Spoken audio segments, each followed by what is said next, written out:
नमस्कार, मैं हूं आपके साथ आयुषी शर्मा। आज तक 24 न्यूज में आपका स्वागत है। आइए रुक करते हैं आज की ताजा खबरों की ओर। उच्चतम न्यायालय अधिवक्ता और कांग्रेस के राज्यसभा सांसद विवेक तन्खा ने भारतीय जनता पार्टी पर कानूनी समझ न होने का आरोप लगाते हुए कहा कि राज्य सरकार के पास कोई योग्य सलाहकार भी नहीं है, इसलिए न्याय में ओबीसी आरक्षण को लेकर सरकार अपना पक्ष तर्कसंगत नहीं रख पाई। न्यायालय में पेश लिस्ट करना था, लेकिन सरकार ने कुछ और पेश कर दिया, इसलिए न्यायालय ने कुछ आरक्षण को 50% तक रखने का आदेश दिया। और सांसद ने भाजपा की मध्य प्रदेश सरकार पर हमला करते हुए कहा है कि कानून के विपरीत व मानवाधिकार हनन का कार्य कर रहे हैं।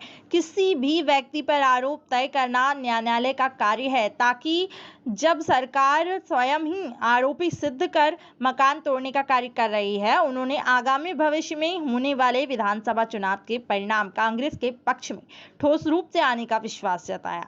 उन्होंने कहा, अब पार्टी में तोड़फोड़ नहीं होगी। और श्री तन्खा दिल्ली से सड़क मार्ग द्वारा दोपहर बाद मुरैना आए और कांग्रेस कार्यकर्ताओं से भेंट करने के बाद वह जोरा रवाना हो गए, जहां उच्चतम न्यायालय न्यायमूर्ति जितेंद्र महेश्वरी की माताजी के निधन पर श्रद्धांजलि अर्पित की और मुरैना जिला अभिभाषक संघ को पुस्तकों के लिए 1 लाख रुपए देने की घोषणा की, जिससे 50,000 रुपए की राशि सांसद निधि तथा 50,000 रुपए की राशि व्यक्तिगत दी जाएगी। मुरैना जिले की सीमा में चंबल से लेकर मुरैना शहर तक तन्खा का कार्यकर्ताओं ने स्वागत किया है। पीढ़ी जी, लेकिन वर्तमान की जो कांग्रेस है वो उनको तन्खा परिवार को उपयोग वाला नहीं मान रही है। ऐसी बात नहीं है। मैं कांग्रेस की मदद खाली मध्य प्रदेश में नहीं, पूरे देश में कर रहा हूं। मैं अपनी बातों को बाहर बताता नहीं हूं। पूरी कांग्रेस की जो लीडरशिप है वो मेरे प्रोफेशनलिज्म पे भरोसा करती है।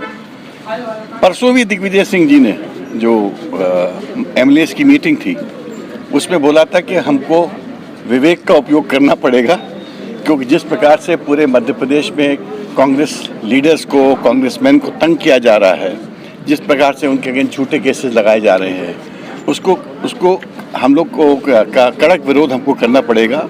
हमको हो सकेगा तो इसको लेके कोर्ट भी जाना पड़ेगा। लेकिन विवेक तन्खा के राज्यसभा टिकट को वो किसी दूसरे व्यक्ति को देना चाहते हैं, ऐसा मेरे को कोई जानकारी नहीं है।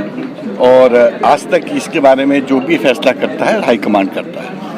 भारतीय जनता पार्टी के मुख्यमंत्री जो मध्य प्रदेश के शिवराज सिंह चौहान ओबीसी आरक्षण को लेकर रिव्यू में गए, वो पहले उनकी गलती से वो आरक्षण खत्म हुआ। जो आरक्षण 1994 से जब पंचायती राज अधिनियम बना, जब पंचायती राज संशोधन संविधान में आया, तब से था और 50 से ऊपर था। मैं खुद महाधिवक्ता था जब आदिवासियों की संशोधन को लेकर याचिकाएं 2000 और 2001 के बीच में आई थी। मैं खुद महाधिवक्ता के रूप में उन केसेस में खड़ा हुआ था।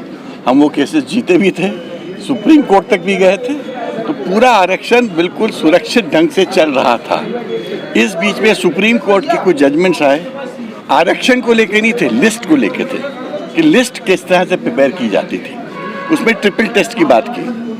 हमारे स्टेट गवर्नमेंट में कोई सलाहकार थे ही नहीं कि जो स्टेट गवर्नमेंट को बताते कि जो आपकी लिस्ट है वो ट्रिपल टेस्ट की नहीं है। तो इसलिए सुप्रीम कोर्ट नाराज हुआ। वो नाराजगी वो मेरे पर डालने लगे थे।